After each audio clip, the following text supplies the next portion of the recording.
Assalamualaikum warahmatullahi wabarakatuh. Halo semua, perkenalkan nama saya Derisva Prismala dengan NIM 19051214092, Prodi S1 Sistem Informasi 2019B, Universitas Negeri Surabaya. Pada kesempatan kali ini, saya akan membahas standarisasi jaringan komputer. Pertama, saya akan membahas definisinya terlebih dahulu. Apa itu standarisasi jaringan komputer? Yaitu sebuah aturan yang ada di dalam sebuah jaringan komputer yang harus ditaati oleh pihak pengirim dan penerima, sehingga dapat saling berkomunikasi dan bertukar informasi meskipun memiliki sistem yang berbeda. Selanjutnya yang saya bahas adalah OSI layer dan TCP/IP layer. OSI layer merupakan standar komunikasi yang dipakai atau diterapkan dalam suatu jaringan komputer dan dikembangkan oleh sebuah organisasi yang merupakan badan standarisasi internasional yaitu ISO. OSI layer ini menggambarkan bagaimana informasi dari suatu software di sebuah komputer berpindah melewati sebuah media jaringan ke suatu software di komputer lain. TCP/IP layer merupakan standar komunikasi data yang sering digunakan pada internet untuk suatu proses tukar-menukar atau saling mengirim data dari suatu komputer ke komputer lainnya dalam suatu jaringan internet. Kemudian ini adalah model OSI layer dan TCP/IP layer. Pada OSI model memiliki 7 lapisan, di mana lapisan yang paling atas atau lapisan ke-7 adalah application layer. Selanjutnya lapisan ke-6 ada presentation layer, yang ke-5 ada session layer, ke-4 ada transport layer, dan yang ke-3 ada network layer, yang kedua ada data link layer, yang pertama ada physical layer. Kemudian TCP/IP hanya memiliki 4 lapisan. Lapisan yang paling atas adalah application layer, dan yang ketiga ada transport layer, dan yang kedua ada internet layer, dan yang pertama ada network access layer. Selanjutnya ada penjelasan dari model OSI layer. Yang saya jelaskan pertama adalah lapisan ke-7 atau lapisan yang paling atas, yaitu application. Application layer ini adalah lapisan yang pertama pada saat sebuah data mulai ditransfer dan merupakan lapisan terakhir yang dilewati saat komputer klien menerima data tersebut. Application layer ini bertugas sebagai pelepas dan penampil data dalam sebuah jaringan. Selanjutnya yang keenam ada presentation layer, yaitu merupakan layer kedua pada saat data mulai ditransfer dan bertindak sebagai layer ke-6 ketika sebuah komputer menerima paket data. Presentation layer ini memiliki fungsi utama yaitu mentranslate data yang akan ditransmisikan dari dan menuju sebuah aplikasi atau biasa disebut dengan software. Yang kelima ada session layer, yaitu lapisan yang memiliki fungsi utama untuk mendefinisikan bagaimana sebuah koneksi bisa dibangun, serta dapat mendefinisikan manajemen dari sebuah koneksi seperti menghancurkan dan juga menjaga koneksi. Yang keempat ada transport, yaitu lapisan OSI yang memiliki tugas sebagai pengantar, dan fungsi utama lapisan ini adalah mentransmisikan data dari session layer menuju network layer dan sebaliknya. Karena adanya transport layer ini, maka setiap data dapat berjalan dari server menuju klien dengan lancar tanpa adanya gangguan ataupun kendala. Yang ketiga ada network, yang memiliki fungsi utama adalah untuk membantu mendefinisikan alamat IP atau Internet Protokol, sehingga tiap komputer dapat terhubung dengan satu jaringan. Yang kedua ada data link, yaitu merupakan salah satu layer yang paling penting karena berfungsi untuk menentukan bagaimana setiap bit dari data dikelompokkan ke dalam frame, serta sebagai pengkoreksi kesalahan, pengalamatan perangkat keras, dan menentukan bagaimana sebuah perangkat keras dapat beroperasi. Dan pada lapisan pertama ada physical layer, yaitu physical layer ini berhubungan erat dengan fungsi perselan dan merupakan layer yang paling dekat dengan hardware atau perangkat keras jaringan secara fisik.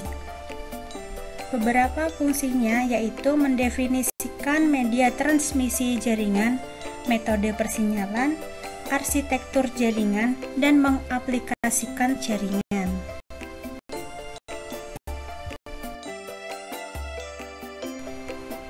Nah, berikut adalah cara kerja dari OSI layer.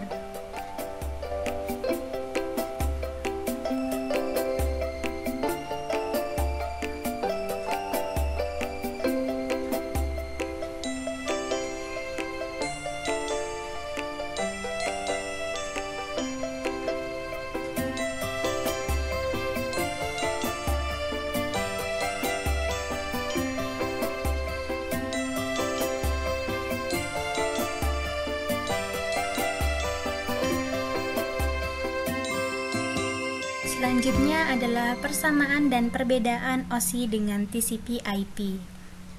Persamaannya yaitu menggunakan layer dalam menjelaskan proses komunikasi data, memiliki application layer, transport, dan network layer, menggunakan asumsi pengiriman paket data secara paket switch dalam mencapai alamat tujuannya.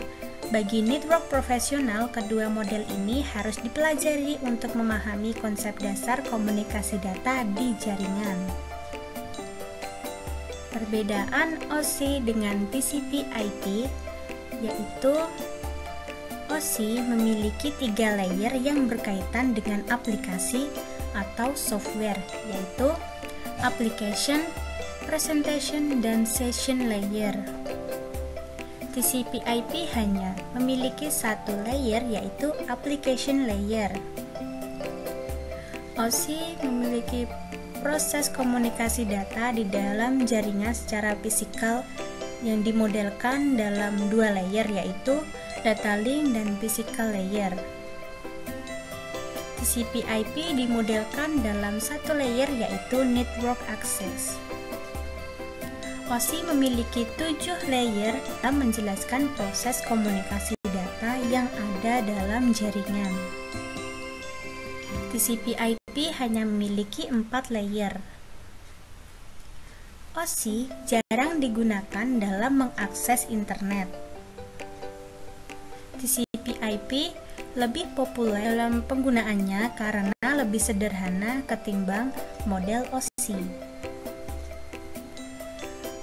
OSI ini mengembangkan modelnya berdasarkan teori, sedangkan TCP/IP mengembangkan modelnya setelah atau sudah diimplementasikan. Nah, sekarang kita masuk pada protokol yang bekerja pada OSI dan TCP/IP. Pada layer yang paling atas, protokol yang bekerja adalah HTTP, FTTP, Telnet, NTP, DHCP, dan ping. Pada layer selanjutnya, protokol yang bekerja adalah TCP dan UDP. Selanjutnya, protokol yang bekerja adalah IP, ARP, ICMP, dan IGMP. Dan layer selanjutnya, protokol yang bekerja adalah Ethernet. Nah, bahasan selanjutnya adalah TCP dan UDP. TCP merupakan protokol yang paling umum digunakan pada dunia internet. Karena kelebihan TCP yaitu adanya koreksi kesalahan. Dengan menggunakan protokol TCP, maka proses pengiriman akan terjamin. Hal ini dikarenakan adanya flow control. Flow control ini menentukan kapan paket data harus dikirim kembali dan kapan menghentikan aliran paket data sebelumnya sampai data tersebut berhasil terkirim.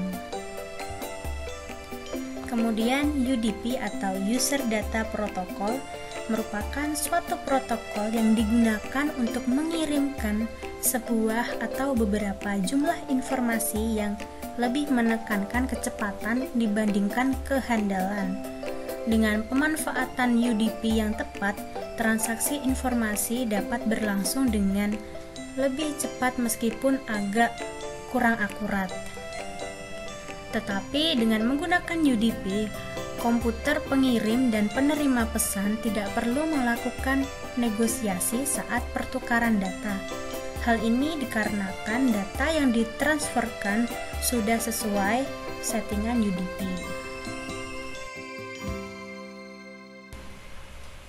Nah, berikut adalah perbedaan TCP dan UDP. TCP memiliki connection oriented, sedangkan UDP connectionless.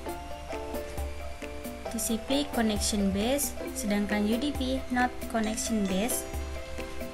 TCP cocok untuk aplikasi yang memerlukan keandalan tinggi dengan waktu yang kurang cepat, sedangkan UDP cocok untuk aplikasi yang membutuhkan transmisi cepat, efisien, dan mengizinkan adanya sedikit informasi yang hilang. TCP memiliki internet atau port telnet, FTP, dan SMTP. Sedangkan UDP, games, DNS, SNMP, RPC, dan LDAP. TCP digunakan untuk memaksimalkan performansi, sedangkan UDP membutuhkan overhead yang lebih kecil. TCP membutuhkan three-way handshake, sedangkan TCP tidak membutuhkan pembuatan koneksi.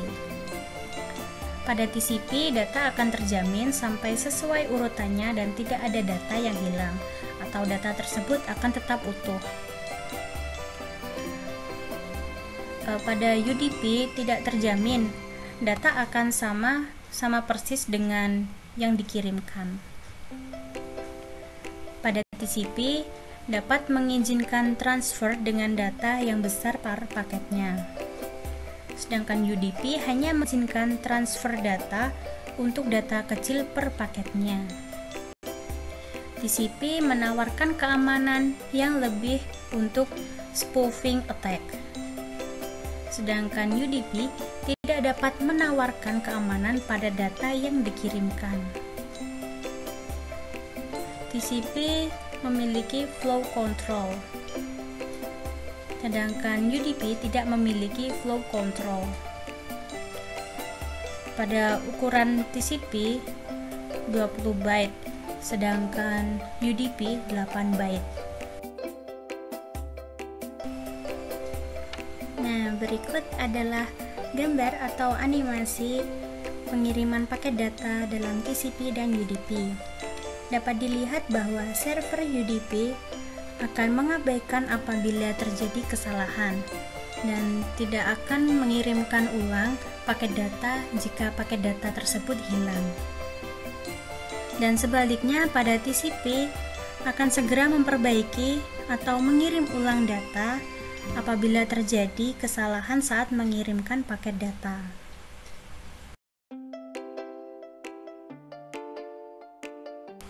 Baiklah, saya rasa cukup. Semoga yang saya sampaikan dapat bermanfaat buat semuanya. Terima kasih sudah menonton video ini sampai akhir. Wassalamualaikum warahmatullahi wabarakatuh. Jangan lupa like dan share video ini. Bye.